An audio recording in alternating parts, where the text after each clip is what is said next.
Ladies and gentlemen, welcome back to The Catholic Citizen. I'm your host, Peter Range. Great to have you on this beautiful Friday. Yes, I know if you're in Northwest Ohio, there's a lot of rain, there's a lot of cold, but hey, folks, it's still beautiful. This is exactly what the Lord desired us to have, is some rain. So praise God, because maybe the farmers are happy we get a little water on the ground for their plants. I know my wife is happy with her garden.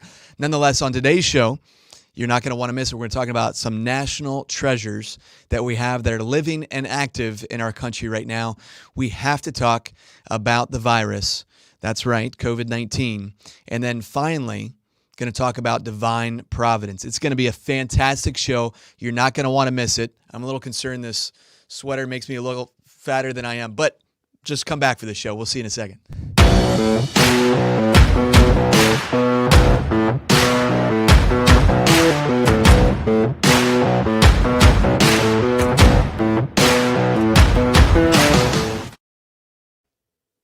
So friends, I really have been working out, and I had to put this sweater on because it's so darn cold outside.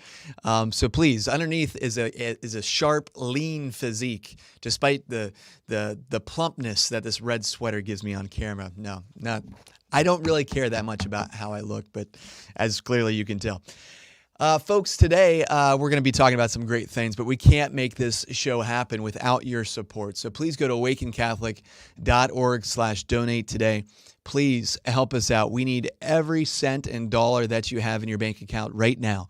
So please just draw it all out and send it to us at Awaken Catholic. Actually, I trust Nick De La Torre, but I trust me more. So you can send it to me, and then I'll make sure to distribute it the way that it's best for the company. Secondly, we have a tremendous app that's just growing, and with a recent article out of the National Catholic Register, I believe it was, Nick and I were both interviewed about Facebook and internet censorship by these big tech companies. A lot of people just joined the Awaken Catholic app. They read that from around the country, and they joined our community. So welcome. It's fantastic to have you where we're building this very strong community. And who knows what's going to happen in the years to come with tech. So join the Awaken app now, because I promise you, we're not going to be censoring you, and you can stick around with us no matter what. Lastly, we cannot do this show without our tremendous partners. Now, one day, we're going to have people like Five Guys Burgers and Fries.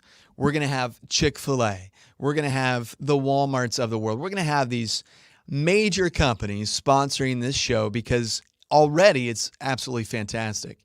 But the first people on the ground floor, it's going to be Casa Bea Cleaning. And Casa Bea is going to be bigger than any one of those companies someday because they sponsored and supported this show. So Casa Bea Cleaning, please check them out today. Whether it's your office, your home, nobody beats Casa Bea Cleaning. Casa Bea, I love you. All right, folks, here we go. On today's show. Good stuff here today. Let me just check my time, 9:36. Okay, so we are not going to go overboard here. 20 minutes. Best news, stuff that's striking me this week. All right, the first national treasure we have. I can't believe I'm saying this because I once thought that this man was kind of kooky and kind of, he annoyed me, quite frankly, sometimes. But Rand Paul, he's just growing on me. If you didn't catch it this month, he was grilling Dr. Anthony Fauci about the origins of the COVID-19 virus and drawing out a lot of things that I didn't know, and I think most of the country didn't know, but because of his willingness to ask the tough questions, whether it was President Biden's nominees, such as the individual who is a transgender doctor who's now helping form health policy for the United States of America, or whether it was Dr. Fauci, he's brought to light what this is called as gain-of-function research that the United States of America is engaged in, okay? So 11 labs in the United States of America are a part of this gain-of-function research. And what we've learned is we've funded doctors working at the Wuhan lab there in China who've also been engaged in this gain-of-function research. Now, Dr. Fauci has said we weren't funding that gain-of-function research in China. We were funding another project. Yet that same doctor was a part of gain-of-function research and other things. Now, Senator Kennedy also grilling Fauci, completely succinctly saying, well, do you trust the Chinese scientists? And Dr. Fauci's like, well, yes, I trust them. He's like, well, do you trust the Communist Party there in China? He's like, well, I can't trust them. I can't really speak to that. So what about you? Do you trust the Chinese Communist Party that they're not telling their scientists to lie to us? So are you comfortable with sending hundreds of thousands of dollars to a lab in China so that we can use gain-of-function research? Now, let me tell you what this is. They take viruses for gain-of-function research. They take just normal viruses, and then they make it so that those viruses can hop from animals to humans. Okay? Just absolutely insane.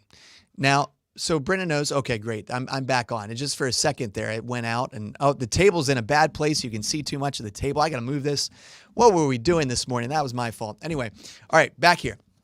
Stay focused here, folks. I'm worried about the looks. You got to be worried about the content. All right. So we're paying, not only in China, but right here in this country, we're just testing with things in this biological warfare. We're getting viruses so they can jump into humans. Absolutely fantastic. We should be really doing this, right? Now, this is in addition to the reality reported by The Hill that recent reporting actually was originally by the Wall Street Journal. They cited a U.S. intelligence report that several researchers at China's Wuhan Institute of Virology fell ill with flu-like symptoms in November of 2019. Folks, nothing is conclusive right now, but in November of 19, if several researchers in this particular lab fell ill with flu-like symptoms just before the COVID-19 crisis began, infecting people across China and then the world, maybe, just maybe, and all these individuals who fell ill, they required hospitalization. It wasn't just your normal flu, right? Maybe, just maybe, we're on to something here. And China's going to have a lot of explaining to do. Now, this report came from a inquiry that was launched by the Trump administration. The State Department fact sheet that brought this to light, that several researchers had fell ill of COVID symptoms in 2019. All these symptoms consistent with COVID-19 and common seasonal illnesses. The Wall Street Journal, again, was reporting. Now, interesting. The Biden administration comes into office and their State Department squashes this inquiry. Said, we're done. Thanks so much. They ended the inquiry that they were doing, the study that they were doing. And they didn't contact NIH, Dr. Fauci. And if you don't believe me, go watch the Senate testimony. Okay, people are watching this show like, oh, you're just conspiracy, whatever it may be. Look, I am the last person to believe conspiracy theories because I'm just like, guys, just cool your jets, okay? But folks, just watch the Senate testimony. So Dr. Fauci said, no, the State Department didn't contact me. The other individual, I think it was from either the FDA or NIH, said, no, the State Department didn't contact me to end the inquiry, okay? So they didn't go to our health experts to say whether or not or what they believed, even though that they were involved in funding that very lab. But the Biden State Department just ended it. Why? And now they're saying back, oh, yeah, we want to get to the bottom of it. We want to figure out what's going on. And they're supporting the World Health Organization. Folks, the World Health Organization, they are completely, look, China has a lot of influence because they have a lot of money. And they put a lot of money in the World Health Organization. I don't trust anything coming out of the United Nations. And here's why. They put groups like China and Saudi Arabia on human rights councils, telling the rest of the world whether or not they should be violating human rights. Now, this is the same China that with the Uyghurs in northern China, basically sterilizing them. There's forced rape. There's forced labor. Saudi Arabia, you still can't openly profess to say that you've converted to Christianity in that country without the fear of being stoned. Women still do not have the same rights that they should have as we have in this nation. But these countries, they're on the Human Rights Council because of course. All right. So now get another side of the story, how the media is covering this, right? Let me read you a highlight from or headline. Drew Holden put this out. You can follow him at Drew Holden 360.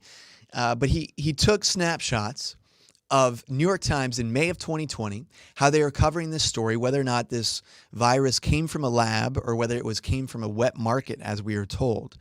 In 2020, this is the headline from the New York Times talking about Senator Tom Cotton. And Senator Cotton at the time was saying, hey guys, there might be some evidence here that maybe this didn't just come from some wet market, just magically jumped from bats to humans. Although that there's some studies that have already shown that like this actually can't jump from bats to humans. But with that being said, Senator Tom Cotton, this is the headline. This is amazing from the New York Times. Senator Tom Cotton repeats fringe theory of coronavirus origins. Scientists have dismissed suggestions that the Chinese government was behind the outbreak, but it's the kind of tale that gains traction among those who see China as a threat. New York Times telling us in May 2020, nothing to see here, folks. This is just fringe theory people who see China as a threat, and they want to paint China as the bad guy. Look, I am willing to bet that the vast majority of Chinese people are actually fantastic, amazing people.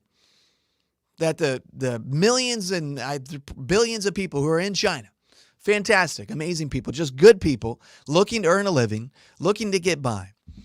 But there's maybe 5, maybe 10% in China, a part of the Communist Party that is suppressing the people at every turn, maintaining their grip on power, that are not good people, that have evil as an intent, that tell the wrestler John Cena that how dare he reference Taiwan as their own country.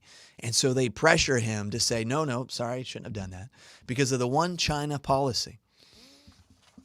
All right, folks, it's not about hating on the Chinese people. It's looking at a communist government which seeks to maintain its grip on power. And you know what it will do? From Tiananmen Square to today, it rolls over people with tanks. It kills people. It kidnaps people. It breaks down churches. It sends people up to northern China for forced labor. That's the Communist Party we're talking about. And you trust them? And you trust sending hundreds of thousands of dollars to their scientists to do research in their labs? Folks, oh, buddy, welcome to the fire of the Catholic citizen. This is, okay. So that was the headline in 2020 of the New York Times. Now, this is amazing. Some of this stuff is leaked, right? What's the New York Times say today? 2021, May of 2021. Another group of scientists calls for further inquiry into the origins of the coronavirus. Researchers urge an open mind, saying lack of evidence leaves theories of natural spillover and laboratory leak both viable. Wow. Suddenly, a new president. Suddenly, the scientists are now open to the other theories. When before in 2020, scientists have dismissed suggestions that the Chinese government was behind the outbreak. And these people were just insane for calling China a threat. There's no way they could have done that. I mean, come on, folks. And so I'm talking to someone who's very dear and sweet to me last night, and I hope she's watching the show today. I'm not talking about my wife. All right, I'm talking about my mother. Mom, I love you. Okay, but she's talking about what's going on in India right now, and look, it's not that we don't take COVID-19 seriously. I have from the very beginning. Okay, I've got a friend right now. He's still struggling with taste and smell. I had another friend. Look, he was in the hospital for many months. We take this seriously. We do.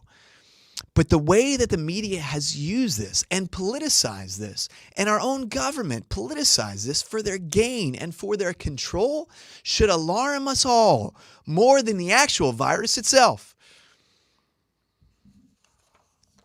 Because they're still pumping fear into the TV stations. You must fear this new variant. You must fear this, fear that. Because they want to maintain control. What's next, folks?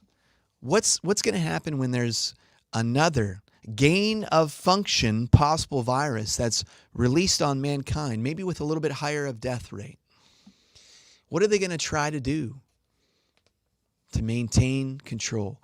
Because all the mom and pop stores in this country, had a gentleman approach me last night, someone again very near and dear to me, local business, struggling might have to shut down. You got restaurants.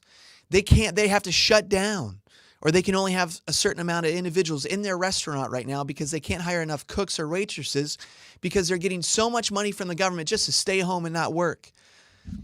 Folks, they're destroying our economy on purpose. They're destroying small businesses while all the time, you know who stayed open through all the COVID-19 pandemic? The Walmarts, the Home Depots, the large stores, the abortion clinics, and the liquor stores. All stayed home, all stayed open, all were essential through this whole pandemic. Wake up, America. All right, speaking of waking up, thanks to Joseph Backholm. You can follow him at Joseph Backholm on Twitter. But he just listed, this is what he said. He said, quote, "A Google image search of the term abortion turns up 0 images of aborted babies. You know they exist because you've seen them, but Google has hidden all of them. It does return an image of an aborted camelid and horse, but no baby." So I tried this. It's absolutely true. I typed in abortion, no pictures of it. I typed in picture of abortion, nothing. Do it yourself. Type in at Google right now, picture of an abortion. Excuse me. Nothing comes up. There's no baby. There's no fetus. There's nothing. No unborn child shown. You can't see what it looks like. Why are we so afraid of seeing this? What is a common medical procedure? We're told over and over again from the left, hey, this is a common medical procedure. This is healthcare. This is reproductive health. So why can't we see what's going on? Why are we so afraid to see it? Why are we so afraid of seeing something that happens 100 times every single hour, 2,400 times a day, nearly a million times a year? Why can't we see it, Google? Maybe it's because if we see it, we couldn't imagine being a part of it or allowing it to continue. You know who needs to see an abortion? Our president, Joe Biden. He needs to see it. Supporting abortion through all 9 months of pregnancy. You know, we had a great benefit last night. Praise the Lord. He blessed us incredibly with the gift of so many amazing people and prayers. And then financially, we are set and ready to go, folks. We're going to hire a Students for Life coordinator to put a pro-life group in every grade school, middle school, and high school in Northwest Ohio. And I'm pumped. We're going on the offensive. We're not sitting back and waiting. We have clear evidence, folks, that right here in Northwest Ohio, Planned Parenthood has seeking to hire students in our Catholic high schools to spread their disinformation in our Catholic high schools. I'm not putting up with that. So we're fighting back, and we're going to spread the information of life in our Catholic high schools. But President Biden supporting abortion through all 9 months of pregnancy. Next month, the U.S. bishops are set to vote whether or not President Biden should be able to receive communion if he supports an intrinsic evil. What do you think? If a president supports an intrinsic evil. Now, look, every life equally sacred. Those individuals on death row, equally sacred. Those individuals, immigrants, they're equally sacred because they're made in the image and likeness of God. And sin does not take away from the reality that we're made in that image and likeness. And so every death of a human person, it's not a good thing. Every maltreatment of a human person, it's not something we root for. However, all those issues, whether it's immigration or the death penalty or people getting good health care or housing, they are not equal to the issue, the preeminent issue of life. You can't argue for an individual's right to health care, to housing, to immigrate, or to have a fair trial if that individual in the first place doesn't have a right to live. That's why it's foundational. If you can claim, and you make the claim that some people have a right to live and some people don't, then people can make the argument that some people have a right to health care and some people don't. Some people have a right to immigrate and some people don't. You undercut any work that you try to do in any area of justice if you don't, with maximum determination, fight for the unborn. And that's the teaching of the church. That's the teaching of St. John Paul, Pope Benedict, and Pope Francis, who called the right to life the cornerstone of the common good. So those people who point to Pope Francis. Oh, Pope Francis is taking us in another direction. Look, there's a lot of things I don't like about what Pope Francis has said and did, but when it comes to, if you actually read his words on this issue, he has called the right to life the cornerstone of the common good. So don't twist it around to make all the issues equal. That's never what the church has taught, because they're not. Abortion takes place within the sanctuary of the family. There's nearly 1 million unborn children aborted every single year. And it's the foundational issue because it's the first right that we have, the right to simply live. So, with all this stuff going on, though, folks, I know there's a temptation to despair. There's a temptation to say, holy Toledo, what if China did use gain-of-function research and a virus that they were working on jumped out of the lab because a few researchers got sick? What if a country was behind a viral attack against the entire world? What if our country is nefariously trying to hide the realities because we've been paying for gain-of-function research, including possible gain-of-function research that happened in another country? What if, scarily, we discover we're behind it? What if we suddenly wake up and we see abortion images actually come up on Google and we realize we're just like the Aztecs? We're no better. We practice child sacrifice. And in fact, we're worse than the Aztecs. We practice it much more efficiently in our country than ever in human history. Slaughtering the unborn.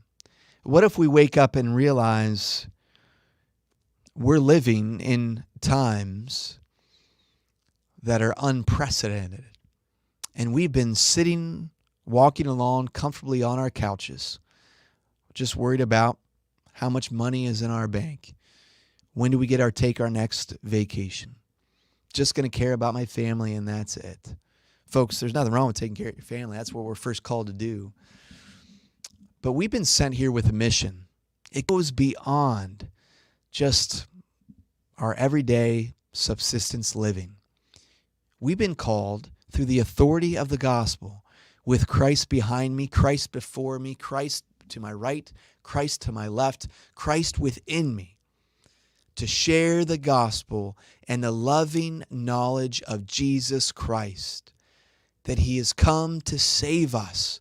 And if we would only surrender all that we are and all that we can be as individuals and as a nation to him, then we could see this world created anew in his image and his likeness once more. And we could see the kingdom present once again. So let me read you a little snippet from this book. It's called Trustful Surrender to Divine Providence, The Secret of Peace and Happiness. It's written by Father Jean-Baptiste Saint-Gier, Society of Jesus. Probably mispronounced his name. I apologize. He's in heaven, please God, right now, so he'll let me know. Anyway, with that being said, let me just read you. This is a quote from page 31, okay? I may have read this already on the show. Well, good. You need to hear it again.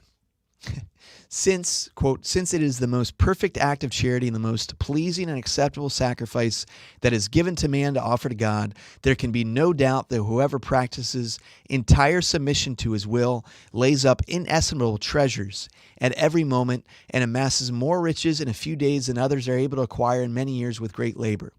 To remain indifferent to good fortune or to adversity by accepting it all from the hand of God without questioning, not to ask for things to be done as we would like them, but as God wishes, to make the intention of all our prayers that God's will should be perfectly accomplished in ourselves and all of creatures, is to find the secret of happiness and content. So what is he saying here? So whether something good or bad happens, we accept it as what God willed, because nothing happens on this earth without God's active will or his permissive will. If God allows even something bad to happen, it's because he can bring something good out of it. And if you live in such a manner that you say, God, all I want is your will, gosh, there's a peace in that. There's a power in that. So whatever happens to you this day, accept it. It's God's will. and thank God for it. So I'm thanking God for the rain today. I'm thanking God that, yeah, I look a little bit more plump in this red sweater, but that's okay. Folks, I love you. Please pray for me. Pray for this nation. Pray for this country. Pray for revival. And join me for praying for the Holy Spirit to bring revival in our homes and our families. That a new Pentecost might come upon us so that when we gather in our times together as family and friends, and we don't spend so much time on small talk, and not that small talk's bad, but we spend more time on talking about the gospel, on Jesus, how we've been successful in reaching out to our neighbors or not been successful in reaching out to our coworkers, whatever it may be. Let's make the gospel the number one topic of conversation, the number one trend on Twitter today. Let's preach it. Let's live it. Let's accept God's will, and let's trust He's got a master plan at work, and good things are about to come. God bless you. We'll see you next week on The Catholic Citizen.